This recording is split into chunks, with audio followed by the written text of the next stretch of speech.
नमः। श्रीरङ्गसिंहगिरिदेशिकपादसेवा प्राप्ताखिल द्रविडवेदरहस्यजातम् श्रीगौतमान्वयजमाश्रितभागधेयम् गोपालदेशिकमहं शरणं प्रपद्ये। वाधूलान्वयसञ्जातमप्पलार्यतनूभवम् गोपालाचार्य सच्छात्रं वन्दे वेङ्कटदेशिकम्।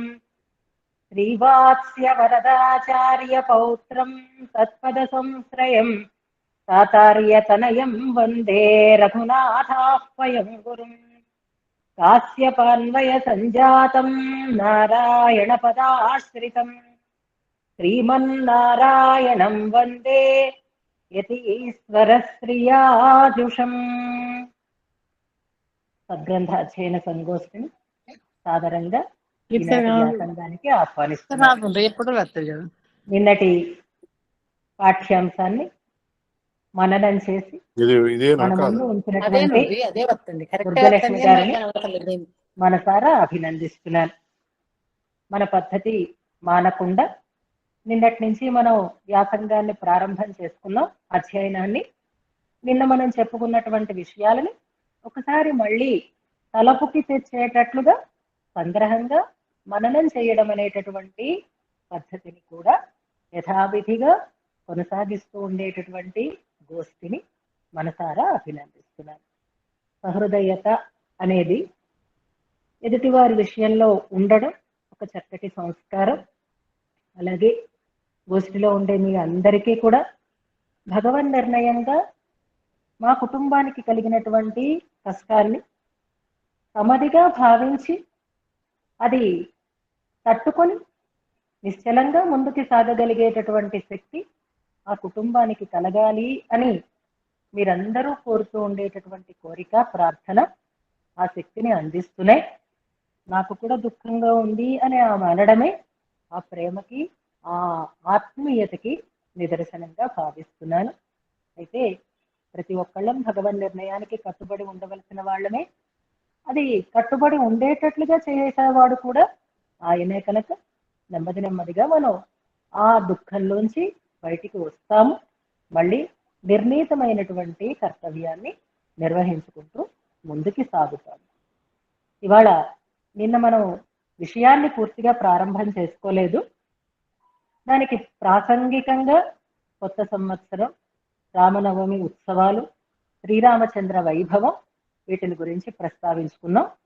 దాశరథి శతకంలో ఉండేటటువంటి పద్యాలని మళ్ళీ చక్కగా ఒకసారి వినిపిస్తూ నిన్న మనం చెప్పుకున్నటువంటి అంశాలని అందంగా మన ముందు ఉంచారు దుర్గలక్ష్మి గారు. అయితే విభవావతారం దగ్గర మనం నిన్న చెప్పుకున్నటువంటి శ్లోకం అతిమానుష స్తవంలోది కాదు, వైకుంఠ స్తవంలోది. విశ్వం ధియైవ విరచయ్య నిచాయ భూయః అనేటటువంటి శ్లోకం 63వ శ్లోకం అని కూడా నిన్న మన వాళ్ళు దాన్ని చక్కగా తెలియచేశారు. 64వ పద్యం దాశరథి శతకంలోని పద్యాలు, సంస్కృతంలో ఉన్న వాటిని శ్లోకాలు అని అంటారు. ఆ శ్లోకంలో గజేంద్ర మోక్షణం కోసం దిగి వచ్చినటువంటి స్వామి కూడా ఒక అవతారాన్ని ధరించినట్టే. అవతరణం అంటే కిందకి దిగి రావడం కనుక ఆ అవతారానికి ఆయనకు ఉండేటటువంటి దయే కారణమైనది అనే విషయాన్ని కూరతాళ్వార్ ఆ శ్లోకంలో ఎంత అందంగా ప్రతిపాదన చేశారో మనం పెద్దల ద్వారా తెలుసుకున్నాం, గుర్తుపెట్టుకుందాము అని అనుకున్నాం. దాన్ని కూడా మళ్ళీ ఒకసారి పునః పరామర్శించారు మన దుర్గలక్ష్మి గారు. అలాగే కూరతాళ్వాన్ విరచితమైనటువంటి పంచస్తవాల క్రమాన్ని పూర్వాచార్యుల వ్యాఖ్యానాలలో మనం ఒకలా తెలుసుకున్నాం. మొన్న స్వామివారు వివరించేటప్పుడు మరొక చిన్న వైచిత్రిని మనకి తెలియచేశారు అని కూడా మనం ఒకసారి ఆ తేడాన్ని గుర్తించుకుందాము అని అనుకున్నాం. మనకి పెద్దల వ్యాఖ్యానాలన్నింటిలో మాత్రం ఇది ఏ క్రమంగా చెప్పబడింది అనే దాన్ని చెప్పుకున్నాం. ఇవాళ చిన్న సవరణ దుర్గలక్ష్మి గారి దాంట్లో శ్రీస్తవాన్ని అనే దాన్ని చెప్పుకున్నాం. గద్యత్రయాన్ని మనకి అందించిన వారు భగవద్ రామానుజులు, శ్రీస్తవాన్ని మనకి అందించినటువంటి వారు కూరతాళ్వార్. పంచస్తవాలలో చివరిది శ్రీస్తవం. దానికి ప్రసక్తి ఈ పంచస్తవాలని రచించినటువంటి 4గింటి ప్రసక్తి కాదు. తర్వాత వారు దాన్ని అందించారు అని అంటారు. అది ఎలాగైతే భగవద్ రామానుజులు గద్యత్రయాన్ని చేర్తి ఉత్సవం లాంటి సందర్భంలో అనుగ్రహించారో, అలాంటి ఒక విశేషమైనటువంటి సందర్భంలో కూరతాళ్వాన్ దీన్ని అందించి ఉండవచ్చు అని మన స్వామి గారు దానికి ఒక సందర్భాన్ని ఊహించి దాన్ని మనకి తెలియచేశారు అని అనుకున్నాం. నిన్నటి విషయాన్ని చక్కగా మననం చేసి శ్రద్ధగా మన ముందు ఉంచినటువంటి దుర్గలక్ష్మి గారికి ఇతోధికమైనటువంటి సామర్థ్యం, ఆచార్య అనుగ్రహం పరిపూర్ణంగా ఉండాలి అని ప్రార్థన చేసుకుంటూ ఈనాటి మన వ్యాసంగాన్ని మనం ప్రారంభం చేసుకుందాం. మనం ముందుగా రోజు ఎప్పుడూ పంచస్తవాలని మనం అనుసంధానం చేసుకున్నప్పుడు చేసుకునేటటువంటి ప్రార్థనని ముందుగా మనం కలిసి చేసుకుందాం. నిన్న మీకు జ్ఞాపకం చేశాను 4 శ్లోకాలు కూడా. అలాగే విశేషంగా ఈసారి మనం అనుసంధానం చేసుకునేటటువంటి శ్లోకాలలో ఒక శ్లోకాన్ని మీకు నేను తెలియచేశాను. మిగిలిన 2 శ్లోకాలు కూడా నేను మీకు వాట్సాప్ ద్వారా షేర్ చేశాను. ఇప్పుడు దాని వివరాలు కూడా మీకు తెలియచేసిన తర్వాత మనం కొత్తగా ఈ 3 శ్లోకాలు కూడా ప్రార్థనలో మనం చేర్చుకుంటూ అలవాటు చేసుకుందాం. వరదరాజస్తవం అనుసంధానం చేసుకున్నాం ఈ రోజులో కూడా. ముందుగా నిత్య ప్రార్థనని మనం కలిసి చేసుకుందాం.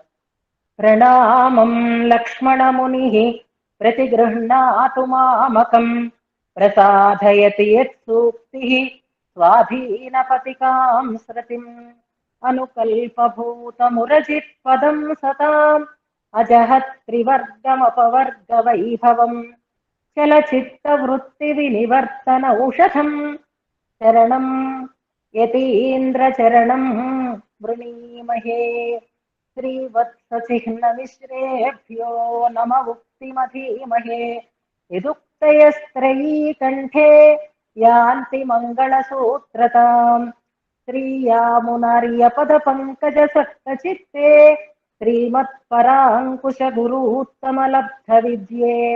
శ్రీలక్ష్మణే మునివరేర్పిత సర్వభావం శ్రీవత్సచిహ్న గురుమన్వహమాశ్రయామి. శ్రీవత్సాంకం నమస్యామి భక్త్యా గురుశిఖామణిం యస్య రత్నాయతే పంచస్తవీ స్తోత్రసరేత్భుత. ఇంకా శ్లోకాలను మనం అనుసంధానం చేసుకోలేదు కాబట్టి స్తోత్రానుసంధానాన్ని ఇవాటి నుంచి మనం చెప్పుకున్న తర్వాత ప్రారంభం చేసుకుంటాం. నిన్న చెప్పుకున్నటువంటి శ్లోకం మీ దగ్గర ఉంది కాబట్టి ఒకసారి కలిసి అనుసంధానం చేద్దాం. జయతు జయతు దేవః కేశవః క్లేశహారీ. జయతు జయతు నాథో భాష్యకారో యతీనాం. జయతు జయతు నిత్యం పూరనాథో మహాత్మా. జయతు జయతు భక్త్యా భారతీ తస్య దివ్యా. మిగిలిన 2 శ్లోకాలకి సందర్భం చెప్పి వాటిని వివరించాక మీరు కూడా కలిసి అనుసంధానం చేస్తారు. ఇప్పుడు మనం ముందుగా ఈ కూరతాళ్వాన్ వరదరాజస్తవాన్ని అనుగ్రహించటానికి ఉండేటటువంటి పూర్వరంగం, దాన్ని పెద్దలు వివరించినటువంటి తీరులో ఉండే భేదం, దీన్ని మనం ముందుగా తెలుసుకునే ప్రయత్నం చేద్దాం. అన్నంగరాచార్య స్వామి వారి వ్యాఖ్యానంలో దాని గురించి విశేషంగా తెలియచేయబడి ఉంది. సన్నివేశాన్ని ఒకసారి మనం జ్ఞాపకం చేసుకుందాం. మిగిలిన స్తవాల విషయంలో ఏ రకమైనటువంటి విభేదము లేదు, కానీ వరదరాజస్తవం దగ్గరికి వచ్చేసరికి మాత్రం చిన్న తేడాలు మనకి కనిపిస్తున్నాయి. సన్నివేశం భగవద్ రామానుజులు మేల్కోటైలో తిరునారాయణపురంలో వేంచేసి ఉన్నారు. కూరతాళ్వాన్ శ్రీరంగానికి దూరంగా ఉన్నారు. శ్రీరంగానికి దూరంగా తిరుమాలిరుం సోలైలో వేంచేసి ఉన్నారు. అప్పటికి వారు 3 స్తవాలని అందించి ఉన్నారు. ఇది పెద్దల పూర్వాచార్యుల వ్యాఖ్యానం ప్రకారంగా ముందుగా వైకుంఠస్తవం, తర్వాత అతిమానుషస్తవం. పరస్వరూపమైనటువంటి పరమాత్మ యొక్క వైభవాన్ని తెలియజేసేటట్లుగా వైకుంఠస్తవాన్ని అందించారు. పర, వ్యూహ, విభవ, అంతర్యామి, అర్చ అని 5 రూపాలుగా మన పెద్దలు చెప్తారు. దాంట్లో కూడా మళ్ళీ చిన్న తేడా ఉంటుంది, ముందు ప్రసంగంలో మీకు చెప్తాను. 5 కాదు, పర, వ్యూహ, విభవములు, త్రివ్యూహం అని కూడా ఒక పాంచరాత్రాగమంలో మనకి తెలియచేస్తారు. దాన్ని కూడా నేను వివరణ చేస్తాను. ఇప్పుడు మన కురతాళ్వాన్ అందించినటువంటి పంచస్తవాలలో పరత్వ ప్రతిపాదకమైనటువంటి పరస్వరూప ప్రతిపాదకమైనది వైకుంఠస్తవం, శ్రీ వైకుంఠస్తవం. తర్వాత వ్యూహమూర్తి, అంతర్యామి, ఆ వైభవం పరస్వరూపంలోనే ఇమిడి ఉంటుంది కనుక వేరే వాటి గురించినటువంటి ప్రస్తావన మనకి విశేషంగా చెయ్యలేదు. విభవావతారాన్ని గురించి అతిమానుష స్తవంలో విశేషంగా ప్రతిపాదన చేశారు కురతాళ్వాన్. తర్వాత అర్చామూర్తి వైభవాన్ని గురించి 2 స్తోత్రాలను మనకి అందించారు. పురుషకార స్వరూపిణి అయినటువంటి అమ్మని గురించి 1 స్తోత్రాన్ని మనకి అందించారు. అందులో మొదటిది తిరుమాలిరు షోలైలో వేంచేసి ఉన్నటువంటి సుందరబాహుస్వామి వైభవాన్ని తెలియచేసే సుందరబాహుస్తవం అని మనం అధ్యయనం చేస్తున్నాం. అప్పుడు వారు తిరుమాలిరం సోలైలో ఉన్నారు. కాలం గడుస్తోంది. కాలం గడిస్తే ఈనాటి రోజులలో లాగా కమ్యూనికేషన్ వ్యవస్థ ఇంత విస్తృతంగా లేదు కాబట్టి ఇక్కడ జరిగేది అక్కడి వారికి, అక్కడ జరిగేది ఇక్కడి వారికి తెలియాలి అంటే మనుషుల ద్వారానే సందేశాలు వెళ్ళాలి. రామానుజుల వారికి ఇక్కడేం జరుగుతోందో తెలియదు, కురతాళ్వాన్కి అక్కడేం జరుగుతోందో తెలియదు. వచ్చినది ఒక విపత్తు, చాలా విపత్కరమైనటువంటి కాలంలో వారు ఉన్నారు. అలాంటి సందర్భంలో రామానుజుల వారికి మేలుకోట తిరునారాయణపురం సందర్శించడానికి వచ్చినటువంటి కొంతమంది వ్యక్తుల ద్వారా ఇక్కడ జరిగినటువంటి సన్నివేశం అర్థమైంది. ఏమిటది అనంటే, ఇలాగా చోళరాజు వల్ల కురతాళ్వాన్కి నేత్ర విహీనత ఏర్పడింది అనేటటువంటి ఒక విషయం వారికి తెలిసింది. అప్పుడు అక్కడి నుంచి ఒకరిని శ్రీరంగానికి సందేశం కోసం పంపించారు. అక్కడ పరిస్థితి ఎలా ఉంది తెలుసుకొని రావలసింది అని. మారొన్నిల్లా మారుతి ఆండాన్ అని వారి పేరు. ఇవి మనకి వ్యాఖ్యానంలో ఉంటాయి. ఆయనని శ్రీరంగానికి పంపించారు. అప్పుడు చోళరాజు తాలూకు నిధనం జరిగింది. ఆయన తన వ్యాధితో మరణించారు అనే విషయం ఇక్కడ తెలుసుకొని వెళ్ళి భగవద్ రామానుజులకి తెలియచేశారు.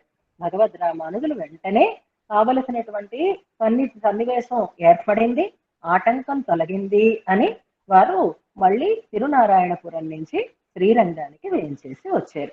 శ్రీరంగానికి వారు వచ్చేటప్పటికీ వారిని ఎదుర్కొని వారి పాదాలు పట్టుకుని మళ్ళీ ఆచార్య సందర్శనంతో ఆనందాన్ని పొందారు కురతాళ్వాన్. ఆచార్య సందర్శనంతో అంటున్నాను, నిజానికి చూడగలిగేటటువంటి స్థితిలో వారు లేనే లేరు. తనకు కళ్ళు లేవు కదా, కళ్ళు తీసేశాడు ఆ రాజు. అంచేత ఆచార్యుల పాదాలు పట్టుకుని మనోనేత్రంతో ఆచార్యుల యొక్క దర్శనాన్ని చేశారు కురతాళ్వాన్. రామానుజుల వారికి చాలా బాధ కలిగింది. బాధ కలిగి, అరే అసలు మీకు నేత్ర విహీనత కలగడం ఏమిటి? మీరే కన్ను. దేనికి కన్ను అంటే విశిష్టాద్వైత దర్శనానికే నేత్రం లాంటి వారు మీరు అన్నారు భగవద్ రామానుజులు. ఇది కురతాళ్వాన్ వైభవాన్ని మనకి తెలియచేసుకునేటటువంటి ఒక అద్భుతమైనటువంటి మాట. అన్నగరాచార్య స్వామి వారు ఉపోద్ఘాతంలో మనకి చెప్పినటువంటి మాట. ఎన్నుడయ ఈ దర్శనత్తుక్కు దృష్టిభూతరాన ఉమక్కు ఇప్పటి కణ్పోవదే ఇది ఎన్నుడయ దుష్కర్మ ఫలమన్రో అన్నారట. ఇప్పుడు ఈసారి మీరు చివరిలో చదివేటప్పుడు అప్పుడప్పుడు ఈ తమిళం వ్యాఖ్యాన పంక్తులు కూడా చదువుదురు గాని, నేను మీకు సూచిస్తాను, అది కూడా మీరు అలవాటు చేసుకుందరు గాని. రామానుజుల వారు కురతాళ్వాన్ని చూసి బాధపడి, ఈ విశిష్టాద్వైత దర్శనానికి నేత్రం లాంటి మీకు ఇలాంటి స్థితి కలగడం అనేది ఇది నా దౌర్భాగ్యం అని బాధపడ్డారట భగవద్ రామానుజులు. ఆ తర్వాత మఠానికి వెళ్ళారు. ఆ రాత్రి విశ్రాంతి తీసుకున్నారు. మర్నాడు కురతాళ్వాన్ తాము రచించినటువంటి ఈ స్తోత్రాలని రామానుజుల వారి దగ్గర వినిపించారట. వినిపిస్తే అప్పుడు విని, అయ్యో మీకు నేత్రప్రాప్తి కలగాలి, అలా ఇవ్వగలిగేటటువంటి స్వామి వరదరాజు శ్రీరంగంలో ఉన్నారు, రంగనాథుణ్ణి ప్రార్థించండి అని అనలేదు. ఆళ్వార్ని చూసి, మీరు చేసినటువంటి ఈ సాహస కృత్యాల వల్లే కదా మళ్ళీ శ్రీరంగనాథుడి శ్రీరంగ స్త్రీ అర్థవర్ధతాం అభివర్ధతాం అని కదా రామానుజుల వారి యొక్క ఆశయం. ఇవాళ మళ్ళీ మనం శ్రీరంగంలో ఇలా హాయిగా ఉన్నామంటే అది మీ యొక్క సాహస కృత్యాల వల్లే కదా. అంచేత మీరు మళ్ళీ పరిపూర్ణమైనటువంటి దర్శన భాగ్యాన్ని పొందాలి. ఏదడిగితే అది పూర్తి చేసేటటువంటి వైభవం కలిగినటువంటి వాడు వరదుడు. అర్థితార్థ పరిధాన దీక్షితుడు అని ఆయనని అంటారు. మనం ఏదడిగితే దాన్ని ఇవ్వడం అనేటటువంటి దీక్షని కలిగి ఉన్నవాడు కనుక ఆయన విషయంగా ఒక స్తోత్రాన్ని చెప్పండి అన్నారట రామానుజుల వారు. అలాగే అన్నారు. నా కన్ను వద్దన్నారు. కాదు కాదు చెప్పండి అని రామానుజుల వారు ప్రేరేపణ చేస్తే అప్పుడు ఒక స్తోత్రాన్ని వారు రచించటం ప్రారంభించారు. అంటే రామానుజుల వారి నియమనంతో అది జరిగింది అని ఇక్కడ మనకి స్పష్టత ఉంటుంది. ఆ వారు ఒక శ్లోకం దాకా రచించారు. నీలమేఘ నిఘ మంజన పుంజం మనకు వస్తుంది వరదరాజస్తవంలో. అది వచ్చినప్పుడు మనం దాని వివరణ చేసుకుంటాం. అది ఆ శ్లోక రచన అయిన రోజు రాత్రి వారికి ఒక కళ వచ్చింది. వరదుడు కళలో కనపడ్డాడట. కలపడి మీరేది కోరేరో అదే మీకు అవుతుంది అని వరదుడు ఆయనకి వరాన్ని ప్రసాదించాడట. అంటే అప్పుడు కూరతాళ్వాన్ అన్నారట, నాకు ఇలాంటి కన్ను వద్దు, నాకు నిత్య దర్శనం చేసేటటువంటి నిత్య సూర్యుల దర్శనం లాంటి దర్శనం నాకు కావాలి. ఈ ప్రాకృతమైనటువంటి నేత్ర దర్శనం నాకు అవసరం లేదు అని అన్నారట. అంటే అలాగే అని వరదుడు ఆయనకి మాట ఇచ్చి అంతర్ధానమైనాడట. మర్నాడు ఆ కళ గురించి రామానుజుల వారితో ప్రస్తావన చేశారట కూరతాళ్వాన్. ప్రస్తావన చేస్తే అదేంటి మరైతే నేత్రాలు ఏవి అంటే నేను ఆ నేత్రాలు అడగలేదండి అన్నారట కూరతాళ్వాన్. అది కాదు, ఇంతటితో ఆపేయడం కాదు, మీరు అడిగిన నేత్రం కాదు, మీరు ఇంకా అద్భుతంగా ఈ వరదరాజస్తవాన్ని వరదరాజుని స్తుతించాలి. అందుకని పదండి మనం మీరు కాంచీపురానికి వెళదాము అని వారిని తీసుకుని వెళ్ళారట. ఆ స్తోత్రాన్ని ఇంకా విస్తారంగా ఇంకా విశదంగా చెయ్యమని ప్రేరణ చేశారట. వెళ్ళారు. అక్కడ వరదరాజు విషయంలో అద్భుతమైనటువంటి స్తోత్రాన్ని రచించారు. అయితే రామానుజుల వారి ఆరాటం ఏమిటి అంటే ఎలాగైనా కూరతాళ్వానికి మళ్ళీ దృష్టి రావాలి అనేటటువంటి ఆరాటం. వెళ్ళారు, సన్నిధికి వెళ్ళారు, కలిసే వెళ్ళారు. రామానుజుల వారే దగ్గరుండి తీసుకుని వెళ్ళారు. కాకపోతే మరి రామానుజుల వారికి ఎంతో మంది భక్తులు ఉంటారు కదా. ఆ సన్నిధిలోకి వెళ్ళేసరికి రామానుజుల వారిని మరి ఎవరితో కలిసారో ఎవరితో మాట్లాడుతున్నారో ఏమైందో తెలియదు, అన్యపరులు అయి ఉన్నారట. అంటే కూరతాళ్వాన్ చేస్తున్న పని మీద దృష్టి పెట్టకుండా ఎవరో వచ్చి పలకరించడమో దండం పెట్టడమో సంథింగ్ ఏదో అయి ఉంటుంది. ఈ సందర్భంలో కూరతాళ్వాన్ వరదరాజుని ప్రార్థన చెయ్యడమో అయిపోయింది, వరదరాజు వరం ఇవ్వడం కూడా అయిపోయిందిట. ఈలోగా రామానుజుల వారు ఏం జరిగింది అంటే వరదరాజస్వామిని నాకు ప్రత్యక్షమైనాడు, నేను ప్రార్థించాను అన్నారు. ఏం ప్రార్థించారు అంటే నేను పొందిన ఫలం నాలూరానికి కూడా కావాలి అని అడిగారు. ఇది రెండోసారి కూరతాళ్వాన్ ఆ సన్నిధిలో ఉన్నప్పుడు వరదరాజు అనుగ్రహిస్తే నాన్ పెద్ద పేరు నాలూరాన్ తెరవేణు అన్నారట. సరే అన్నాడు ఆయన. ఏదో అర్థితార్థ పరిధాన దీక్షితుడు కదా అంచేత ఏదైతే అదే అలాగే అన్నాడట. విన్నారు రామానుజుల వారికి. చాలా కోపం కలిగిందందామా, బాధ కలిగిందందామా, చిరాకు కలిగిందందామా ఏమో మనిషితో. రామానుజుల వారి మానసిక స్థితి అప్పుడు ఎలా ఉంటుందో ఒక్కసారి మన మనస్సులతో మనం ఊహించుకుందాం. ఆయనకి వరదరాజు మీద కోపం వచ్చిందిట, కూరతాళ్వాన్ మీద కూడా కోపం వచ్చిందిట. వరదరాజు పట్ల కోపం ఎందుకుట అంటే ఇది బాధతో కలిగిన కోపం, నిందాపూర్వకంగా ఉండేది కాదు, రజోగుణంతో ఉన్నది కాదు. ఏమయ్యా సర్వజ్ఞుడివి కదా నువ్వు, ఎందుకోసం ఆయన్ని తీసుకొచ్చానో తెలియదా, ఆయనకి ఏమి ఇవ్వాలో నీకు తెలియదా, పెద్ద బిరుదుందే సర్వజ్ఞుడివని, అన్ని తెలిసిన వాడివి ఇలా మభ్య పెడతావేంటయ్యా, ఏమి ఇలా చేశావు అని ఆయన పట్ల కొంచెం తనకు ఉండేటటువంటి నిష్ఠూరంగా ఉండే భావాన్ని వ్యక్తం చేశారట.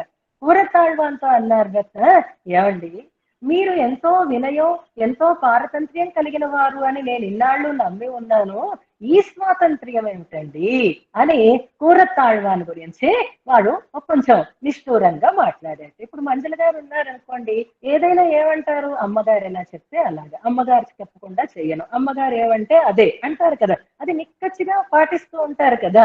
ఇది ఒక పద్ధతి, ఒక వ్యవస్థ కొనసాగాలి అని అంటే ఆ రకమైనటువంటి ఒక క్రమబద్ధత ఉండాలి. అందులో కూరత్తాళ్వాన్ భగవద్ రామానుజుల సంబంధం చూసుకుంటే, అటు మేమిద్దరం అలా అని కాదనుకోండి, అలా గొప్ప చెప్పుకోవడం కాదు, పరిస్థితికి చెప్తున్నాను. ఎప్పుడూ కూడా మాట అతి గడవకుండా ఉండేటటువంటి కూరత్తాళ్వాన్ ఇవాళ భగవద్ రామానుజుల నియమనంతో పెరుమాళ సన్నిధికి వస్తే భగవద్ రామానుజులు ఏమనుకుంటారు అని కూడా లేకుండా నాన్ పెద్ద పేరు నాలూరాన్ పెరవేణు అని, ఏమండి మీరు స్వతంత్రులైపోయారా అని నిష్ఠూరంగా మాట్లాడారట కూరత్తాళ్వాన్. సర్వజ్ఞుడు అని ఆయనని నిష్ఠూరంగా మాట్లాడారు, స్వతంత్రులైపోయారా అని వీరిని నిష్ఠూరంగా మాట్లాడారు. ఇప్పుడు చూడండి, కూరత్తాళ్వాన్ అయితే ఏమీ చేయటానికి లేదు. గురువు గారు కోప్పడితే తలదించుకుని ఉండవలసినదే కదా, గురువు గారిని ఎదిరించడానికి లేదు, అలాని కోరిక కోరడానికి లేదు. కానీ రామానుజుల వారి బాధ చూసి వరదుడు తట్టుకోలేకపోయాడట పాపం. రామానుజ, ఎందుకండి అంత టెన్షను, ఏమైపోయింది ఇప్పుడు, ఆయనకి నేత్రాలు కదా కావాలి, ఏమీ పర్వాలేదు, నన్ను మిమ్మల్ని ఆయన తప్పకుండా ఈ ప్రాకృతమైనటువంటి నేత్రాలతోటే దర్శిస్తారు అని వరదరాజు మళ్ళీ భగవద్ రామానుజులకి మాట ఇచ్చారట. జ్ఞాపకం పెట్టుకోండి, నన్ను మిమ్మల్ని అంటే వరదరాజుని అలాగే భగవద్ రామానుజులని చూసినప్పుడు మాత్రం కూరత్తాళ్వానికి ఈ చర్మ చక్షువులతో చూడగలుగుతారు. ఆయన ఇంకేమీ చూడాలనుకోవటం లేదు, మీరు ఆయన చూడాలని అనుకుంటున్నారు కాబట్టి నన్ను మిమ్మల్ని ఆయన కొత్తగా దర్శించగలుగుతారు అని వరదరాజు అనుగ్రహించాడట.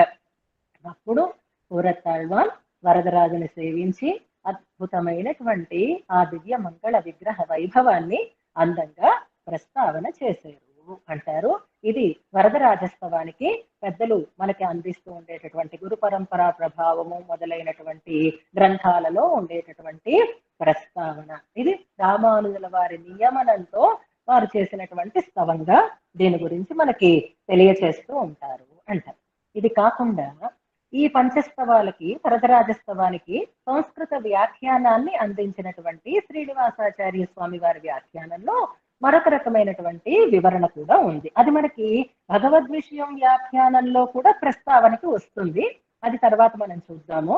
శ్రీనివాసాచార్య స్వామి వారి వ్యాఖ్యానంలో ఎలా ఉంది అంటే, భాష్యకారులకి కూరత్తాళ్వాన్ దూరంగా ఉండేటటువంటి సమయంలోనే 4 స్తవాలని కూడా అందించారు.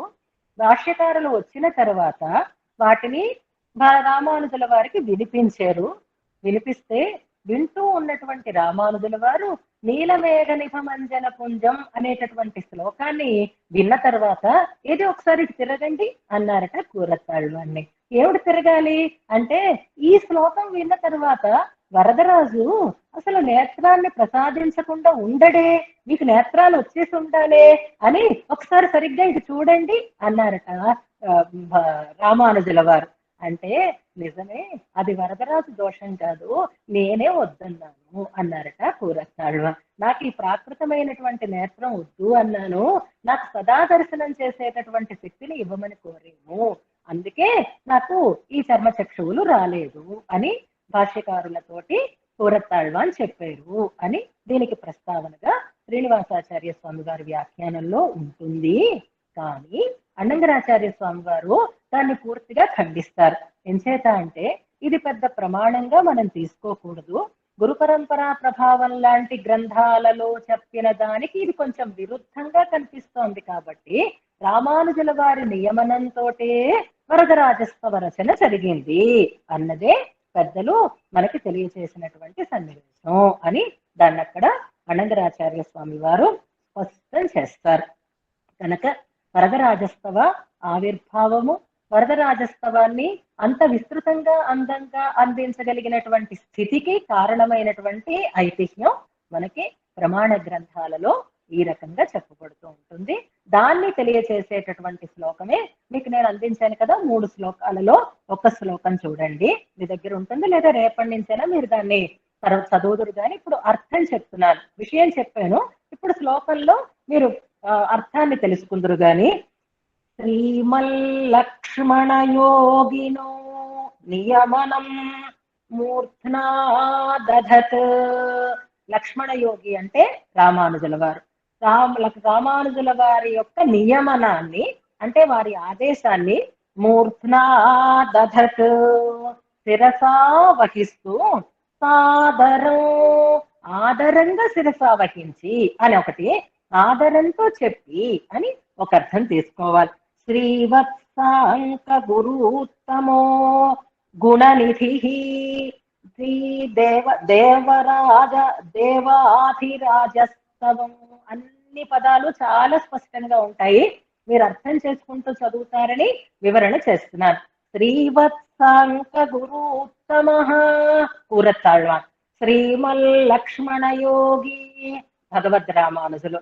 ఆయన సాదరంగా గురువు గారి ఆజ్ఞని శిరసావహించి గుణనిధి అద్భుతమైనటువంటి గుణాలకి నిధి అయినటువంటి కూరత్తాళ్వాన్ దేవాధిరాజస్తవం దేవాది దేవుడు దేవరాజు అని మనకి వరదరాజుకి మరొక పేరు. దేవాధిరాజస్తవం వరదరాజస్తవాన్ని దివ్యం ఆ విశేషణం చూడండి. దివ్యో దివ్య అనే పదం మనం ఎప్పుడు వాడతాం అంటే మన ప్రమేయం లేకుండా భగవంతుడు ఇష్టపడి వాటిని ఆదరించినటువంటి వాటికి దివ్య అని అంటాం. ప్రబంధాలు అని అన్నిటినీ అంటామా, దివ్య ప్రబంధాలు అని వేటిని అంటాం అంటే ఆళ్వార్లు పాడిన వాటినే. దివ్య స్థలాలు అని వేటిని అంటాము అంటే పెరుమాళ్ళు అర్చామూర్తిగా ఇష్టపడి వేయించేసినటువంటి ప్రదేశాలని. దివ్య ప్రబంధాలు దివ్య క్షేత్రాలు కాకుండా ఇంకో దివ్య ఎక్కడ మనం పెట్టుకుంటాము, దివ్య సూరులు అంటాం. భగవంతుని పట్లే భక్తితో పాడినటువంటి ఆళ్వార్లని మనం దివ్య సూరులు అంటామే. అలాగే ఇది కూడా దివ్యమైన అంటే ఆచార్య నియమనంతో భగవంతుని యొక్క అనుగ్రహంతో లోకానికి అందినటువంటి యం విరచయ్యా రచించి దృష్టిమతులాం లేభే అద్భుతమైనటువంటి దృష్టిని సాటి లేని దృష్టిని ఆయన పొందేరు అంటున్నారు. దృష్టిం అతులాం లేభే అలా ఏ స్తవం ద్వారా కూరత్తాళ్వాన్ అద్భుతమైనటువంటి దృష్టిని పొందేరు అంటే సదా దర్శనాన్ని పొందేరు. ఇక్కడ చర్మచక్షువులతో ఆచార్యులని భగవంతుణ్ణి సేవించేటటువంటి భాగ్యాన్ని కూడా పొందేరే. అలాంటి గొప్పదైనటువంటి స్తవం మనం చదువుకుంటూ ఉండేటటువంటి స్తవం ఆనాడు వరదరాజులు ఎలా అయినా అనుగ్రహించాలి అని ఆరాటపడినటువంటి భగవద్ రామానుజుల కోరికని కూరత్తాళ్వాన్ విషయంలో ఎలా నెరవేర్చాడో మనం కూడా మనం ఏది కోరుకుంటే దాన్ని ప్రేమతో అందించేటటువంటి వైభవం కలిగిన స్తవం ఈ వరదరాజస్తవం. సయేషస్తవ అటువంటి ఈ స్తవము జిహ్వాగ్రే నాకు ఎక్కడ ఉండాలి, నా దగ్గర వరదరాజస్తవం ఉందండి, ఎక్కడ అంటే మా బుక్ ర్యాక్ లో ఉందండి అని అనండి. లేదండి నాకు ఫోన్ లో ఉందండి, ట్యాబ్ లో ఉందండి, ఇలా అని చెప్పకూడదు. ఈ వరదరాజస్తవం మనకి ఎక్కడ ఉండాలి అంటే జిహ్వాగ్రే నా నాలుక చివరని ఉండుగాక అంటున్నారు. మేము కూడానండి చాలా ప్రాక్టీస్ చేసేస్తున్నాం ఈ మధ్య. ఏదైతే అది పాసురాలు శ్లోకాలు పిచ్చిలాగా అభ్యాసం చేసేస్తున్నామండి. అన్ని వచ్చేస్తాయి చూడండి, కావాలంటే మీరు బై హార్ట్ చేసేమంటే మేము చేసేస్తాం. అంటే జాగ్రత్త, నాలుక చివరని పెట్టుకోండి. కానీ మమ జిహ్వాగ్రే దోష గంధ విధురః ఎలా ఉండాలి, మనం ఏది నేర్చుకున్నా దోష గంధ విధురః దోష స్పర్శ లేకుండా ఉండాలి. నిర్దుష్టంగా నా నాలుక చివరని అది ఉండాలి అంటే అంత చక్కగా దోషరహితంగా దాన్ని నేను అనుసంధానం చేసుకోగలిగేటట్లుగా ఉండాలి. ఎవరంటున్నారు అనుకున్నారు ఈ మాట? ఎవరంటున్నారు? మనలాంటి వాళ్ళు అనటం లేదు, అన్నంగరాచార్య స్వామి వారు అంటున్నారు. అన్నంగరాచార్య స్వామి వారి వ్యాఖ్యానానికి ఉండే ప్రార్థనా శ్లోకం ఇది. ఆ మహాపండితులు వారు అది అలాంటి పండితులే నా నోటి చివర దోషగంధం లేకుండా ఉండాలిగాక అనుకుంటున్నారు అని అంటే ఇది పెద్దలలో ఉండేటటువంటి వినయానికి నిదర్శనం. నిత్యం సముజృంభతాం, ఎప్పుడు విలసిల్లుగాక అంటున్నారు.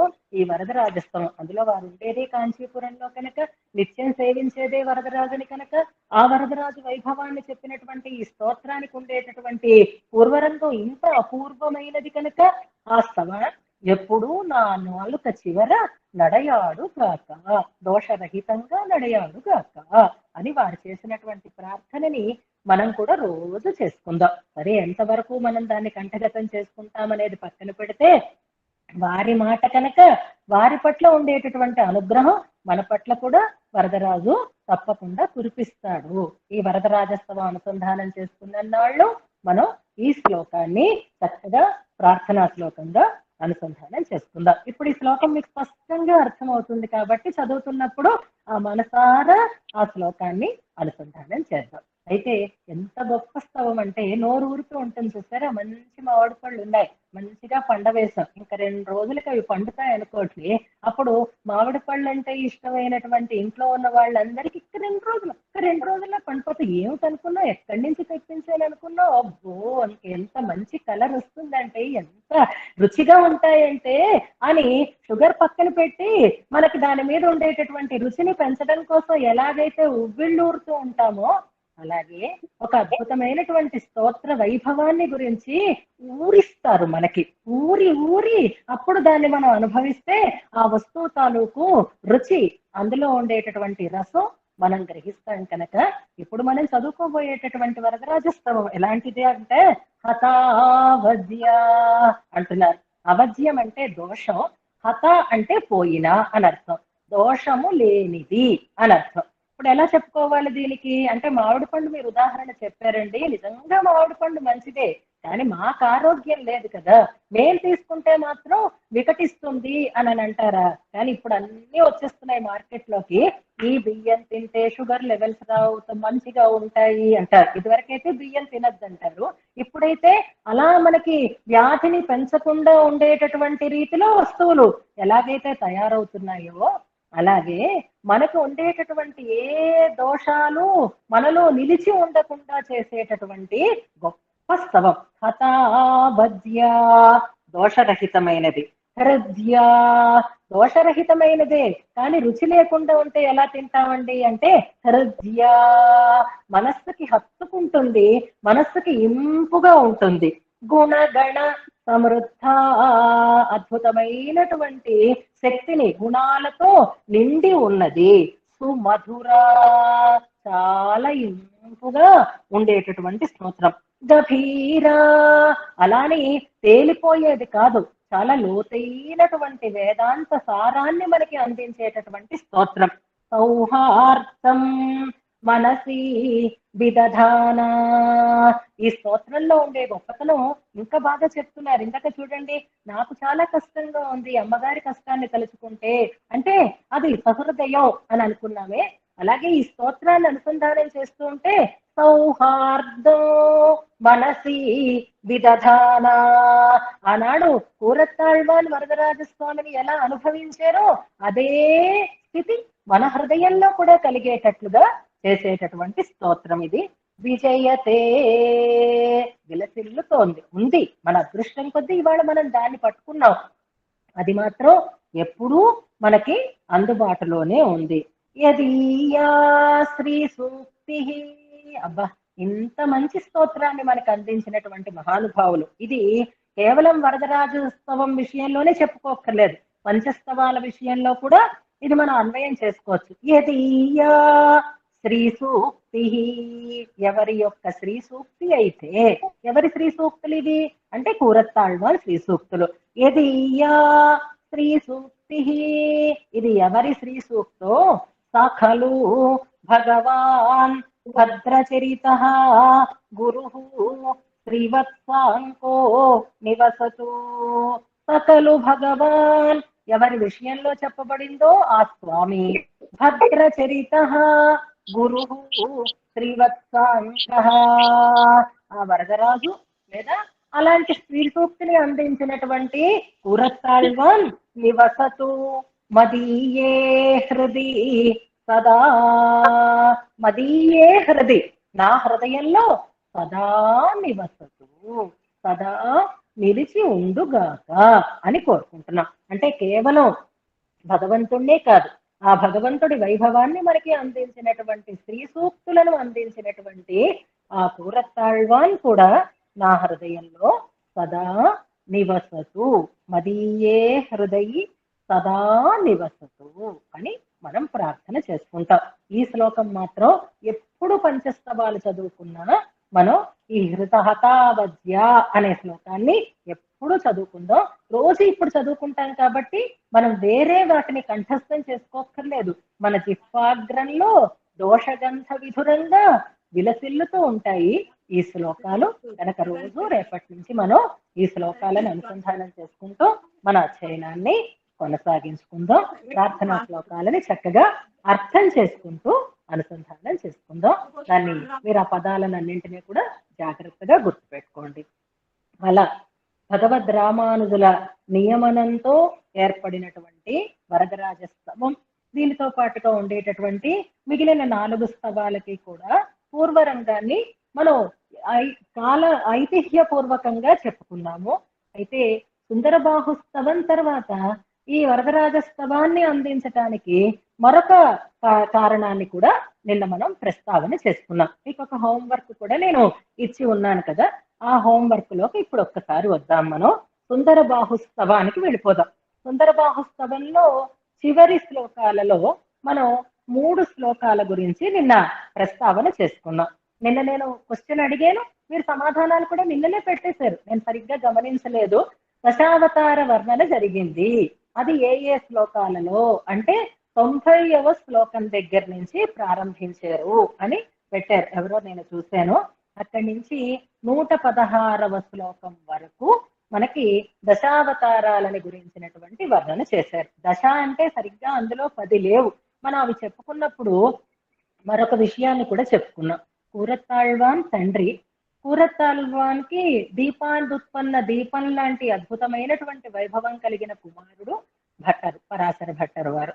పరాశర భట్టరు వారు శ్రీరంగరాజస్తవాన్ని అందించారు, కూరత్తాళ్వాన్ పంచస్తవాలని అందించారు. ఇది మనం చెప్పుకుంటూ వస్తున్నాం. శ్రీరంగరాజస్తవంలో కూడా భట్టరు వారు దశావతార వర్ణనని చేశారు, ఉత్తర శతకంలో ఉంటుంది. అలాగే మనకి ఇందులో సుందరబాహుస్తవంలో దశావతార వర్ణన జరిగింది. కల్కి అవతారం కూడా ఉంది, కరెక్ట్ గా 10 ఉండవు.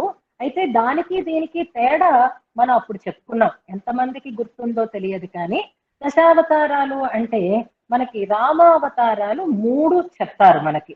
రామో రామశ్చ రామశ్చ, మిగిలినవన్నీ చెప్పక్కర్లేదు, ఎలాగా అందరికీ తెలిసినవే కాబట్టి. మత్స్య కూర్మ వరాహ నారసింహ వామన దగ్గర వరకు కామన్ గానే వెళ్ళిపోతాయి. కృష్ణ కల్కి బుద్ధ కల్కి వరకు వెళ్ళిపోతాయి మనకి. ఆ మధ్యలో రామో రామశ్చ రామశ్చ అని పరశురాముడు, శ్రీరాముడు, ఇక్ష్వాకు వంశంలో జన్మించినటువంటి రామచంద్రుడు, బలరాముడు అని ముగ్గురిని 3 అవతారాలని ప్రస్తావన చేస్తారు. మనం గుర్తుపెట్టుకోవాల్సిన అంశం ఏది అంటే మనకి కూరత్తాళ్వాన్ సుందరబాహుస్తవంలో పరశురామావతారాన్ని గురించినటువంటి ప్రస్తావనని చేశారు. భట్టరు వారు శ్రీరంగరాజస్తవంలో బలరామావతారాన్ని గురించినటువంటి ప్రస్తావన చేశారు. ఇందులో బలరామావతారం గురించిన ప్రసక్తి ఉండదు సుందరబాహుస్తవంలో, అందులో పరశురామావతారాన్ని గురించినటువంటి ప్రస్తావన ఉండదు. ఇది రెండిటికి ఉండేటటువంటి తేడా గమనించుకోండి, జ్ఞాపకం పెట్టుకోండి. కల్కి అవతారాన్ని చెప్పారు, ఇందులో బుద్ధావతారం గురించి కూడా మనకి చెప్పలేదు, కల్కి అవతారాన్ని గురించి చెప్పారు.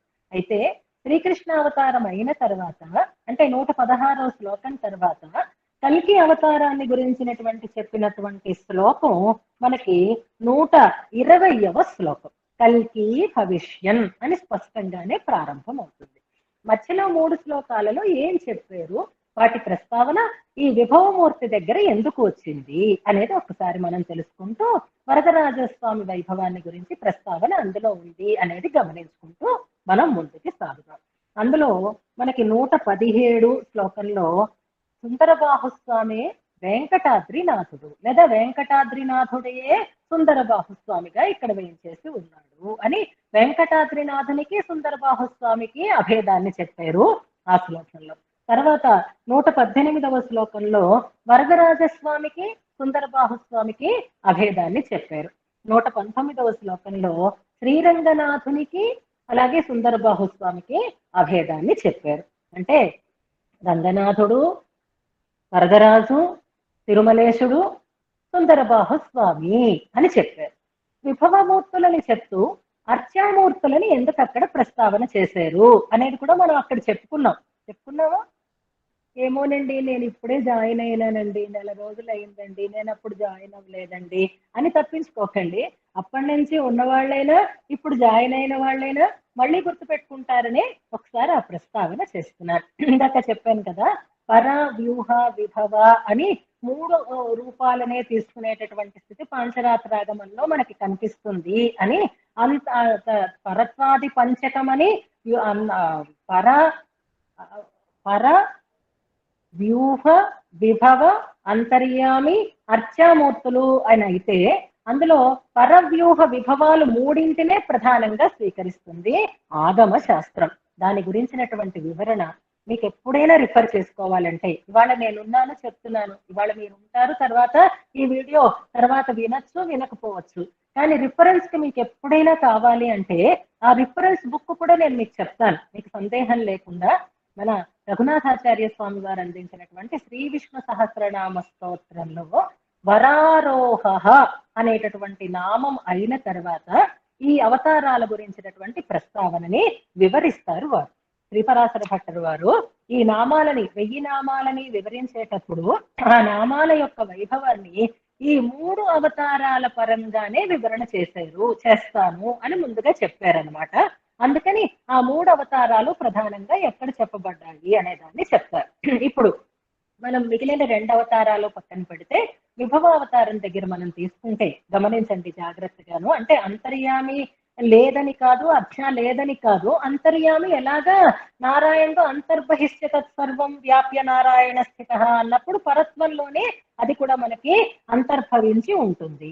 ఇక అర్చావతారం దేంట్లో అంతర్భవించి ఉంటుంది అని అనుకోవాలి అంటే విభవావతారంలోనే అర్చావతారం కూడా అంతర్భవించి ఉంటుంది అంటారు. ఇది గమనించాల్సినటువంటి అంశం అన్నమాట. తన విభవం అంటే తనదైనటువంటి ఈ ఐశ్వర్యంలో తాను ఒకడుగా రావడమే కదా విభవమూర్తి అంటే. అలా వచ్చేటప్పుడు ఆయన సాక్షాత్తుగా వస్తాడు. అది మత్స్య కూర్మాది రూపాలని ధరించి వస్తాడు. దాన్ని సాక్షాదవతారాలు అని అంటారు. వ్యూహావతారం దగ్గర, వ్యూహ రూపం దగ్గర మనం తీసుకునేటప్పుడు 4 విధాలుగా దాన్ని మనం విభాగం చేసుకుంటాం. వాసుదేవ, సంకర్షణ, ప్రద్యుమ్న, అనిరుద్ధ రూపాలుగా 4 విధాలుగా ఎలా విభాగం చేస్తామో అలాగే విభవావతారాన్ని కూడా ఆగమ శాస్త్రంలో 4 రకాలుగా విభాగం చేస్తారు. అందులో సాక్షాదవతారాలు అంటారు. అవి దశావతారాలలాగా మనకి స్పష్టంగా పరమాత్మ తానుగా అవతరించి రావడం అని అంటారు. అలా పరమాత్మ తానుగా కాకుండా ఎవరినో ఒకరిని అధిష్ఠించి వాళ్ళల్లో ఆ పని చేసేంత వరకు తన శక్తిని ఉంచి అందులో ఉండడం అనేది ఒక అవతారం అయితే దాన్ని అధిష్టాన అవతారాలు అంటారు. అంటే పరశురామ అవతారము లేకపోతే వ్యాస భగవానుడు లాంటి వారి అవతారాలన్నీ అది విభవావతారంలోకి వస్తాయన్నమాట. వాళ్ళు ఆ పని చేయడం కోసం వాళ్ళని చేస్తారు. అయితే ఈ ఆవేశం కూడా తానుగా ఉండడం, తన శక్తిని ప్రవేశపెట్టడం అని అంటారు.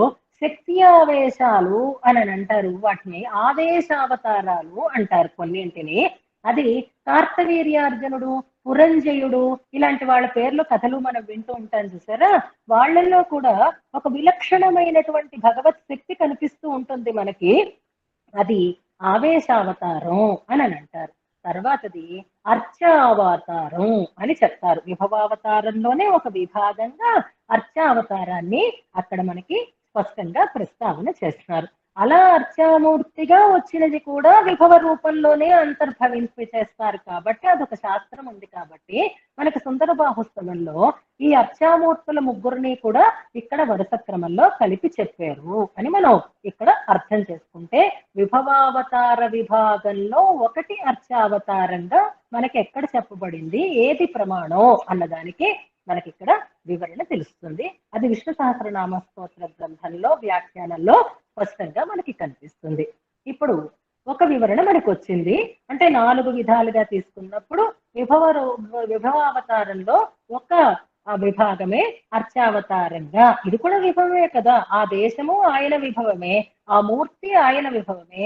ఆయన ఒక లోహంగా ఉండొచ్చు, శిలగా ఉండొచ్చు, దంతంగా ఉండొచ్చు, లేదా ఒక వస్తువుగా ఉండొచ్చు, ఏ ద్రవ్యంలోనైనా తనను తాను ఆవిష్కరించుకుంటాడు. అందులో కూడా మళ్ళీ అర్చామూర్తులు స్వయం వ్యక్తాలు అని ఉంటాయి, లేదా మనుషుల చేత ప్రతిష్ఠింపబడినవిగా కూడా ఉంటాయి. అంత వివరంలోకి మనం ఇప్పుడు వెళ్ళొద్దు. మనం తెలుసుకోవలసిన అంశం ఇంకొకటి ఉంది. సుందర బాహుస్తవం అప్పుడు మేము లేము అంటారు కదా, ఇప్పుడు ఉన్నారు కదా, అంచేత మళ్ళీ ప్రశ్న అడిగినప్పుడు ఆ మాట చెప్పకండి. ఇప్పుడు ఈ ఆర్డర్ లో మనం 17, 18, 19 శ్లోకాలు చూడండి.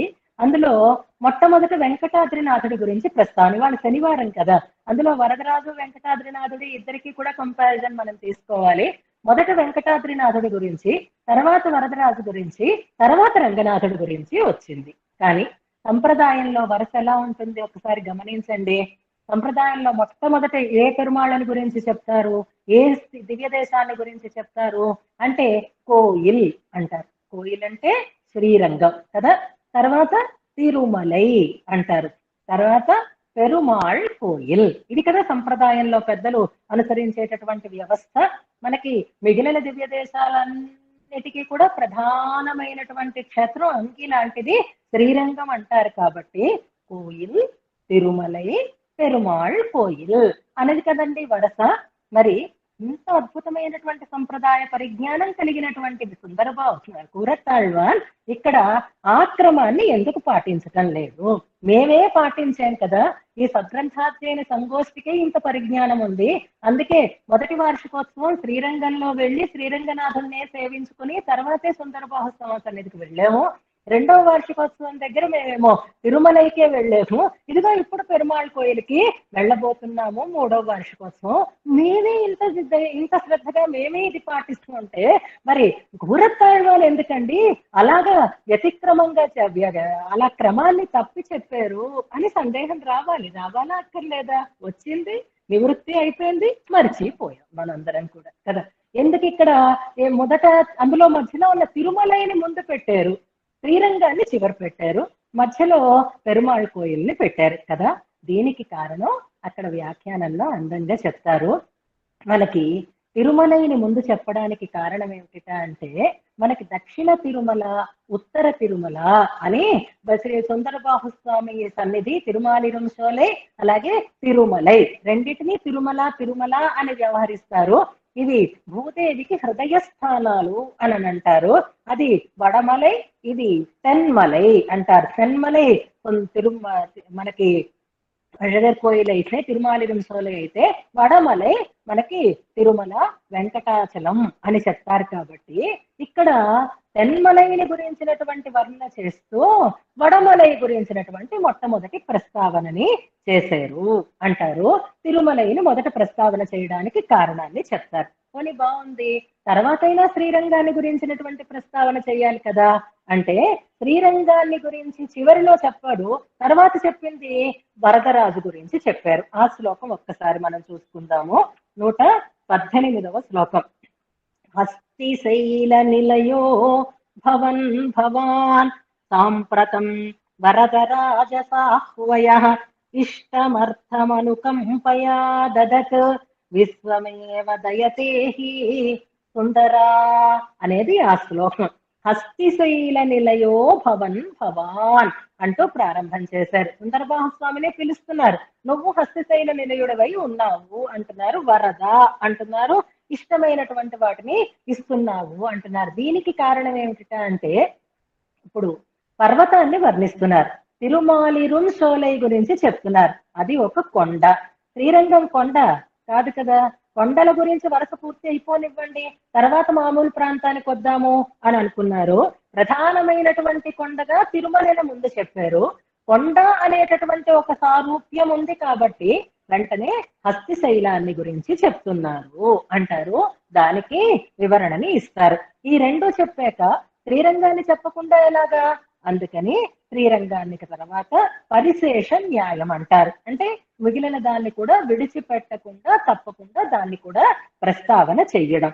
అందుకని వడమల తెన్మల అనేటటువంటి క్రమంలో వెంకటశైలాన్ని ముందు చెప్పి, పర్వతం అనేటటువంటి సారూప్యం ఉండడం చేత హస్తిశైల వరదుని గురించి తర్వాత చెప్పి, ఈ మూడు సంప్రదాయ నిష్ట కలిగినటువంటి వారికి ప్రధానమైనటువంటి స్థలాలు కనుక కోయిల్ గురించి 3వ శ్లోకంలో మనకి తెలియచేశారు అంటారు. అందుకని అక్కడ క్రమం తప్పలేదు, ఆ క్రమంలో చెప్పడానికి కూరత్తాళ్వాన్ అభిప్రాయం ఇది అని చక్కటి వివరణాన్ని మనకి వ్యాఖ్యాతలు అందిస్తారు. అది మనం గుర్తుపెట్టుకుందాం. ఇప్పుడు సుందర బాహుస్తవంలో అలా ప్రసంగించారు. ఇప్పుడు చూడండి, నిన్న నేను అన్నాను ఈ పుస్తకాలు ఇచ్చేయండి, కాంతా చతుస్సులోకి ఇచ్చేయండి అంటే ఆపచ్చు కదా అక్కడికి. కాదు, శ్రావణ మాసంలో ఒక్కొక్క వారం ఒక్కొక్క శ్లోకం చెప్పుకుందాము అని ఇంకొంచెం ముందుకు వెళ్ళి ఎందుకు దాని గురించి మనం అంటుకుంటాం అంటే ఆ విషయంలో ఉండేటటువంటి అందాన్ని బట్టి దాన్ని మనం ఇంకా బాగా అనుభవించాలి అనే ఉద్దేశంతో కదా. అలాగే ఇక్కడ కేవలం ఒక్క శ్లోకంలో ప్రస్తావన చేశారు. ఇప్పుడు ఆ వరదరాజు యొక్క వైభవాన్ని వివరంగా ప్రత్యేకమైనటువంటి ఒక స్తోత్రంగా మనకి కూరత్తాళ్వాన్ అందిస్తున్నారు అంటారు. అందుకని హస్తిశైల నిలయో భవన్ భవాన్ అన్న మాటని అక్కడ కేవలం ప్రస్తావన చేశారు, ఇక్కడ దాన్ని అందంగా వివరణ చేశారు అంటూ వరదరాజస్తవాన్ని సుందర బాహుస్తవాన్ తర్వాత రచించడానికి ఒక సన్నివేశాన్ని మన వ్యాఖ్యాతలు దీంట్లో తెలియజేస్తారు. అయితే వరదరాజు కూడా మనకి కావలసిన వాటిని అన్నింటినీ దేని వల్ల ఇస్తున్నాడట అంటే అనుకంపయ అంటారు. అనుకంప అంటే దయా అని అర్థం. దయతో ఇస్తున్నాడు అంటారు. దయంటే ఎవరు? దయంటే ఎవరు? అమ్మ. Very good. దయా అంటే ఎవరు అంటే అమ్మ లక్ష్మీదేవి. అవునా? ఎలా చెప్పారు? అమ్మ అంటే నేనెందుకు ఒప్పుకుంటాను?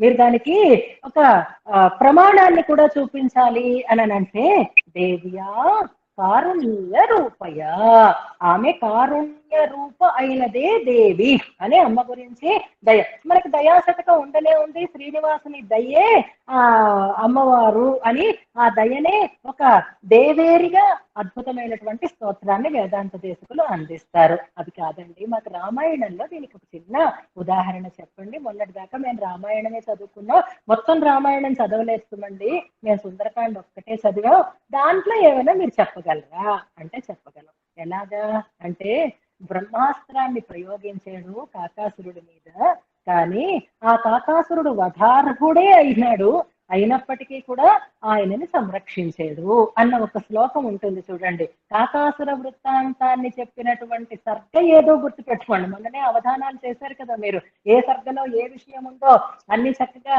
మొత్తం రామాయణం అంతా చేశారు. కాబట్టి ఇప్పుడు సుందరకాండలో సీతమ్మ తల్లి హనుమంతునికి కాకాసుర వృత్తాంతాన్ని వివరణ చేస్తుంది.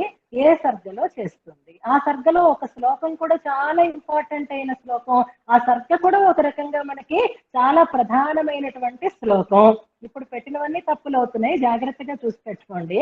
అందులో ఒక మాట వధార్హమపి కాకుస్థః కృపయా పర్యపాలయత్ అన్నటువంటి ఒక శ్లోక పాదాన్ని గుర్తుపెట్టుకోండి. దాని వివరణ మీరు తర్వాత చేద్దరు గాని. అంతా అయిపోయింది, నువ్వు తీసుకెళ్ళలేవు అంది. లేదు నేను తీసుకెళ్తాను అన్నాడు ఆయన. కాదు నేను నిన్ను ముట్టుకోను అంది ఆవిడ. సరే అన్నారు. అయితే అయిపోయిందమ్మా, సరే నేను ఇంకా వెళ్ళొస్తాను అంది. అయితే ఈ గుర్తులు ఆయనకి చెప్పు అని చెప్తుంది. అలా చెప్పిన తర్వాత చూడామణిని ఆమె స్వామికి అందజేస్తుంది. ఇది సర్గలు మీరు చూసుకోండి. ఆ సర్గ నెంబరు సరిగ్గా పెట్టేటటువంటి ప్రయత్నం మీరు చేసుకోండి. ఎన్నవ సర్గ అంటే 38 అని పెట్టారు చూసారా, అది కరెక్ట్ అయిన మాట అని నేను అనుకుంటున్నాను. నేను కూడా కన్ఫ్యూజ్ అయితే మళ్ళీ మీరు సరి చేయండి. అక్కడ మనకి కావాల్సింది ఏది అంటే కృపయా పర్యపాలయత్. అంటే దయతో ఆ కాకాసురుడిని రక్షించేడు. దయతో అంటే సీతం ఉన్నది కనుక రక్షింపబడ్డాడు అని చెప్తారు. కాబట్టి కృప అంటే అమ్మవారు అని అక్కడ మనకి చాలా స్పష్టంగా ఉంటుంది. సహధర్మచర్య, ఆమెకి కోపమే తెలియదు అని అంటారు కదా. శ్రేయసీం శ్రీనివాసస్య కరుణామివ రూపిణి. ఈ శ్లోకం కూడా మనం చదువుకుంటూ ఉంటాం, మీకు గుర్తుందా? అంటే అమ్మవారు దయ వేరు కాదు అనడానికి వెంటనే మనకి ఇది స్ఫురించాలి. అందుకు మీకు ఇన్ని ప్రమాణాలు నేను చెప్తున్నాను. ఎందులో సమస్త జననీం వందే చైతన్య స్తన్యదాయిని శ్రేయసీం శ్రీనివాసస్య కరుణామివ రూపిణి. అందులోనే దయాశతకంలో ఉండేటటువంటి శ్లోకమే కనుక ఇక్కడ కూడా వరదరాజు కానీ ఏ దివ్య దేశంలో ఉండే పెరుమాళ్ళైనా అనుగ్రహించేది ఎవరి వల్ల అంటే అమ్మ వల్ల. పెరుందేవి తాయార్, అద్భుతమైనటువంటి అమ్మవారు, అనుగ్రహమయి అయినటువంటి అమ్మవారు, ఆకారత్రయ సంపన్నాం అని మనం సంభావించేటటువంటి వరద వల్లభ ఆమె మనం సేవించబోతున్నాం. అంతేకాదు ఆ ఇద్దరిని తలుచుకుంటే చాలు ఎంత ప్రమాదంలోంచైనా బయటపడేస్తారు వాళ్ళందరూ. రామానుజుల వారే నిదర్శనం. ప్రాణం తీసేయడానికి గురువు గారే పట్టుకుని వెళ్తే వాళ్ళు ప్రాకృతమైన వేషం వేసుకుని వచ్చి రామానుజుల వారిని సంరక్షించి తమ కైంకర్యానికి వినియోగించుకున్నారే. అలాంటి ప్రస్తావన అక్కడ చేసి మనకి ఇష్టమైనటువంటి అర్థాన్ని ఇస్తావు అని అంటారు. ఆ ప్రసంగాన్ని తీసుకొని ఇప్పుడు మనకి విశేషంగా ఇందులో ఈ వరదరాజస్తవాన్ని అందిస్తున్నారు అని మనకి వరదరాజస్తవాన్ని ప్రారంభం చేస్తారు. ఇవి రెండు దీనికి ఉండేటటువంటి పూర్వరంగాలు. సుందరబాహుస్తవంలో వరదరాజస్వామి ప్రసక్తి ఎక్కడ ఉంది అంటే తడుముకోకుండా మనం వెంటనే దాన్ని గుర్తించుకోవలసినటువంటి అంశం కనుక దాన్ని ప్రస్తావన చేసుకుంటూ ఇప్పుడు మనం వరదరాజస్తవంలో మొదటి శ్లోకాన్ని ఒకసారి ప్రతిపదార్థం తెలుసుకుందాం. విశేషార్థాలని రేపు వివరించుకుంటూ ముందుకు వెళదాం. మొదటి శ్లోకాన్ని నేను చదువుతున్నాను, తర్వాత ఉపదేశాత్మకంగా మీరు చెప్తురుగాను. స్వస్తి హస్తిగిరిమస్తశేఖర సంతనోతు మయి సంతతం హరి నిస్సమాప్యధికమప్యధత్త యం దేవం ఔపనిషదీ సరస్వతి. ఇది మొదటి శ్లోకం. ఇందులో క్రియాపదాలు ఏమున్నాయి అనే దాన్ని మొట్టమొదటిగా చూడండి. సంతనోతు అనేది ఒక క్రియాపదం, అభ్యధత్త అనేది మరొక క్రియాపదం. సంతనోతు అనేది ప్రధానమైనటువంటి క్రియాపదం, అభ్యధత్త అనేది విషయ వివరణలో మనకి చెప్పబడినటువంటి ఒక క్రియాపదం. ఇందులో స్వస్తి అనే పదంతో ప్రారంభం చేస్తున్నారు, మంగళవాచకంతో స్తోత్రాన్ని ప్రారంభం చేస్తున్నారు. పంచస్తవాలలో ఇదే పదంతో ప్రారంభమైనటువంటి స్తవం ఏది చెప్పండి? నిన్ననే మనం చదువుకున్నాం, స్వస్తి అనే పదంతో ప్రారంభమైంది మనకి శ్రీస్తవం. స్వస్తి అనే పదంతో ప్రారంభమవుతుంది మనకి వరదరాజస్తవం. ఎలాగా వచ్చాం కాబట్టి టైం అయిపోయినా పర్వాలేదు, ఒక్కసారి జ్ఞాపకం చేసేసుకుందాం. మళ్ళీ నేను హోంవర్క్ అంటే రేపటికి పాత పడిపోతుంది, మీరు అంతవరకు ఆగలేరు, మీరు ఉత్సాహవంతులు కాబట్టి చెప్తున్నాను. మనకి 5వ స్తవంలోకి వచ్చేసాం కాబట్టి 5 స్తవాలలో ప్రారంభ శ్లోకాలు ఏవి అనేది ఒక్కసారి జ్ఞాపకం చేసుకుందాం. మంగళాచరణం ఎలా చేశారు అనేది గుర్తు చేసుకుందాం ఒక్కసారి. స్వస్తి అనే పదంతో ప్రారంభమవుతోంది వరదరాజస్తవం, స్వస్తి అనే పదంతో ప్రారంభమైంది శ్రీస్తవం. ఇక మొదటి స్తవం దగ్గరికి రండి. అందులో మొదటి శ్లోకం ఏమిటి వైకుంఠ స్తవంలో అంటే యో నిత్యమచ్యుత పదాంబుజ అనేటటువంటి శ్లోకం. పంచస్తవాలు చదివారు కదా, ఏది మొదటి శ్లోకం చెప్పండి అని ఎవరైనా అడిగారు అనుకోండి, ఏ స్తవంలో చెప్పమంటారు అని మీరు గట్టిగా అడగాలన్నమాట. ఏది అందులో చివరి శ్లోకం చెప్పండి అన్నారనుకోండి, ఏ స్తవంలో చెప్పమంటారు అంత కాన్ఫిడెన్స్ మీకు ఉండాలి. పంచస్తవాలు చదివారు కదా, ఏ స్తవంలో ఎన్ని శ్లోకాలు ఉన్నాయి అని అడిగారు అనుకోండి, తడుముకోకుండా చెప్పేసుకుంటూ రావాలి. ఇప్పుడు నేను అడుగుతున్నాను, మీరు చెప్పకండి, అన్మ్యూట్ చేసుకోకండి, మామూలుగా గుర్తు చేసుకోండి. రెండు చివర ఉన్నవి 2 స్తవాలు ఉన్నాయి, ఒకటి చివర ఉన్నవి 3 స్తవాలు ఉన్నాయి. ఏవేవి అవి చెప్పండి? 1 నెంబర్ చివరని ఉన్నవి 3 స్తవాలు ఉన్నాయి, 2 చివరని ఉన్నవి 2 స్తవాలు ఉన్నాయి. రెండు స్తవాలకి స్వస్తి అని ప్రారంభవాచక పదం ఎలాంటిదో అలాగే ఇందులో మనకి ఇప్పుడు చదువుకుంటున్న వరదరాజస్తవంలో 102 శ్లోకాలు ఉంటాయి. అలాగే రెండు చివరిని వచ్చినటువంటి శ్లోక సంఖ్య కలిగినటువంటి స్తవం ఇంతవరకు మనం చెప్పుకున్నటువంటి సుందర బాహుస్తవం. అందులో 132 శ్లోకాలు ఉన్నాయి కదా. 132 శ్లోకాలు సుందర బాహుస్తవంలో ఉన్నాయి. 102 శ్లోకాలు వరదరాజస్తవంలో ఉన్నాయి. 3, 4 స్తోత్రాలలో. ఇక శ్రీస్తవంలో 11 శ్లోకాలు ఉన్నాయి. ఒకటి సంఖ్య వచ్చినది. అతిమానుష స్తవంలో 61 శ్లోకాలు ఉన్నాయి. ఒకటి సంఖ్య వచ్చినది. అలాగే వైకుంఠ స్తవంలో 101 శ్లోకాలు ఉన్నాయి. 101, 61, 132, 102, 11 ఈ ఆర్డర్ గుర్తుపెట్టుకుంటే ఏ స్తవంలో ఎన్ని శ్లోకాలు ఉన్నాయనేది కన్ఫ్యూజన్ లేకుండా ఉంటుంది.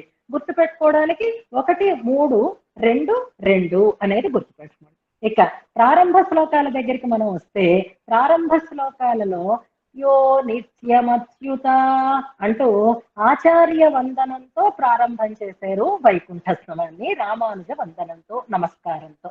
అలాగే అతిమానుష స్తవంలో అతిమానుషశీల వృత్తవేషై అనేది మొదటి శ్లోకం. అందులో కూడా నమస్కారమే, పెరుమాళకి నమస్కారం. వరయే వైష్ణవ వైభవావతారం అంటారు కదా, అందులోనూ నమస్కారమే మనకి ప్రారంభమవుతుంది. సుందర బాహుస్తవం దగ్గరికి రండి. దేంతో ప్రారంభమైంది అంటే శ్రీమంతో హరిచరణౌ సమాశ్రితో అంటూ శ్లోకంతో ప్రారంభమవుతుంది. ఆయనకి నేను సమాశ్రిత ఆశ్రయించాను అంటూ శ్రీ శబ్దంతో ప్రారంభమవుతుంది సుందర బాహుస్తవం. ఇప్పుడు స్వస్తి అనేటటువంటి శబ్దంతో ప్రారంభమవుతోంది, స్వస్తి వాచకంతో ప్రారంభమవుతోంది వరదరాజస్తవం. అలాగే స్వస్తి శ్రీర్దిశత అని ప్రారంభమవుతుంది మనకి శ్రీస్తవం. అయితే ఈ ప్రారంభ శ్లోకాలలో చేసినటువంటి మంగళాచరణంలో ఉండేటటువంటి వైవిధ్యాన్ని రేపు చెప్పుకుంటూ ఈ స్తోత్రాలలో ఉండే ఈ శ్లోకంలో విశేషార్థాలను చెప్పుకుంటే ఇప్పుడు ప్రతిపదార్థం మాత్రం చెప్తాను, జాగ్రత్తగా వినండి. ఇక్కడ సంతనోతు అనేది క్రియాపదం. తనోతు అంటే పెరిగేటట్టు చేయుగాక అని, విస్తరింప చేయుగాక అని అర్థం. దానికి మళ్ళీ సం అనేది వేస్తే బాగా విస్తరింప చేయాలి గాక. ఎలాగైతే మన ఇనప్పెట్ట నిండిపోవాలి నిండిపోవాలి నిండిపోవాలి, డబ్బు కావాలి కావాలి కావాలి కావాలి, సంతనోతు సంతనోతు సంతనోతు అని మనం లౌకికమైన ఐశ్వర్యం విషయంలో ఎలాగైతే మనం ఆరాట పడతామో అలాంటి విస్తృతి నాకు కావాలి అంటున్నారు. ఎవరు చెయ్యాలి అంటే హస్తిగిరి మస్తశేఖర, హస్తిశైలానికి దాని శిరస్సుకి మంచి ఆభరణంగా ఉన్నటువంటి ఆ స్వామి స్వస్తి సంతనోతు, స్వస్తిని మంగళాన్ని పరిపూర్ణంగా విస్తరింప చేయు కాక. ఎవరికి? మయి నాయందు. ఎప్పుడు అంటే ఇప్పుడేనా అండి? ఎప్పుడు నా అంటే సంతతం, ఎప్పుడు. ఎవరైనా ఇంతకి హరిహి అంటున్నారు చూసారా. వరదరాజస్తవంలో వరదుడు అనే పదంతో ప్రారంభం చేయలేదు. స్వామి నామాలలో ఏ నామాన్ని ప్రయోగిస్తున్నారు అంటే హరిహి అన్నారు. ఎందుకు ఈ హరిపదాన్ని ప్రయోగించారు అనేది రేపు మీకు నేను మనవి చేస్తాను. దాన్ని బట్టి మనం దీన్ని చెప్పుకున్న ఒక విషయాన్ని బాగా జ్ఞాపకం పెట్టుకోవడానికి కూడా అవకాశం ఉంటుంది. నిస్సమాభ్యధికం యం అభ్యదత్త, ఎవరినైతే సాటి మేటి లేని వాడిగా చెప్పిందో అంటారు. తముడు అంటే సాటి ఉన్నవాడు, అభ్యధికుడు అంటే మేటి అయినటువంటి వాడు, తనతో సమానుడు, తనకంటే అధికుడు, లేనివాడు అని ఎవరినైతే ఔపనిషదీ సరస్వతి అంటున్నారు. ఉపనిషత్ సంబంధమైనటువంటి వాక్కు అని అర్థం, అంటే ఉపనిషత్తులు అని అర్థం అనమాట. ఔపనిషదీ సరస్వతి, ఉపనిషద్వాణి ఏం చెప్పింది అంటే ఎం ఎవరినైతే నిస్సమాభ్యధికం దేవం అభ్యదత్త, సాటి మేటి లేని పరదైవంగా ప్రతిపాదన చేస్తోందో అటువంటి హరిహి, ఆ హరి మయి నాయందు సంతతం ఎల్లప్పుడూ కూడా స్వస్తి సంతనోతు మంగళాన్ని కలిగించుగాక అంటూ ప్రారంభం చేస్తున్నారు. ఆ పరమాత్మ ఎవరు అంటే అర్చామూర్తి. ఎక్కడ వేంచేసి ఉన్నాడు అంటే హస్తిశైలం మీద ఉన్నాడు. హస్తిశైలం మీద కూడా ఎక్కడ ఉన్నాడు అంటే మస్తశేఖరుడై ఉన్నాడు. హస్తిశైల మస్తకానికి శేఖరుడు అంటే అలంకారంగా నిలిచి ఉన్నటువంటి ఆ స్వామి మనకు మంగళాలను కలిగించుగాక అంటూ మంగళ ఆశీస్పూర్వకంగా ఇందులో మొట్టమొదటి శ్లోకాన్ని ప్రార్థన చేస్తున్నారు. దాని వివరాలు మనం రేపు తెలుసుకుంటూ ముందుకు సాగుదాం. నిన్న నేను దీన్ని చెప్పినట్టున్నాను, అందుకని ఒకసారి కలిసి చదివేద్దాం. స్వస్తి హస్తి గిరిమస్తశేఖర సంతనోతు మయి సంతతం హరి నిస్సమాభ్యధికమభ్యధత్తయం దేవం ఔపనిషదీ సరస్వతీ. మంగళాశాసన పరైర్మదాచార్య పురోగమైః సర్వైశ్చ పూర్వైరాచార్యైః సత్కృతాయాస్తు మంగళం. మంగళాశాసనం అయిపోతుంది కాబట్టి రేపు మీరు చదవాల్సినవి కూడా ఇప్పుడు చెప్పేస్తాను. రేపటి నుంచి మీరు ప్రిపేర్డ్ గా ఉందరు. కానీ ఇప్పుడు మనం మొదటి శ్లోకాల గురించి ప్రస్తావన చేసుకుందాం కనుక రేపు 4 స్తవాలలో ఉండేటటువంటి మొదటి శ్లోకాన్ని అనుసంధానం చెయ్యండి. ఎవరేది తీసుకుంటారనేది నిర్ణయం చేస్తారు. 4 స్తవాలలోనూ మొదటి శ్లోకాన్ని ఒకసారి 4 అనుసంధానం చేస్తారు. అలాగే దీని అర్థాన్ని బట్టి మనకి ఈ శ్లోకంలో సంతతం అనే ఒక పదం ఉంది, మనకి మరొక పదం కూడా ఉంది, నిస్సమాభ్యధికం అని కూడా ఉంటుంది. ఆ నిస్సమాభ్యధికుడు అన్నదానికి తనతో సాటి లేనివాడు, మేటి లేనివాడు అన్నదానికి ఆళ్వార్ల పాసురం ఒకటి ఉంటుంది. ఒత్తార్ మిక్కారై ఇలయాయ మామాయ అనేటటువంటి పాసురం వెతుక్కోండి. తిరువాయుమొഴే కాబట్టి మీకు ఈజీగానే దొరికిపోతుంది. ఒత్తార్ మిక్కారై ఇలయాయ మామాయ అనేటటువంటి పాసురం అనుసంధానం చెయ్యాలి ఒకరు. అలాగే సంతతం, ఇవాళ ఎలాగ శనివారం కనుక మనం ఆ పాసురాన్ని ఇప్పుడే అనుసంధానం చేసేసుకుందాం. ఎప్పుడు అనకుండా ఎప్పుడు అనడానికి ఆళ్వార్ల మాటలలో మనం అనాలి అని అంటే, ఆళ్వార్లు వెంకటేశ్వరినాథుని వైభవాన్ని చెప్పినటువంటి దశకాలు, ప్రధానమైన దశకాలు 2, ఒழிవిల్ కాలమెల్లాం ఒకటి, ఉలగముండ పెరువాయ ఒకటి.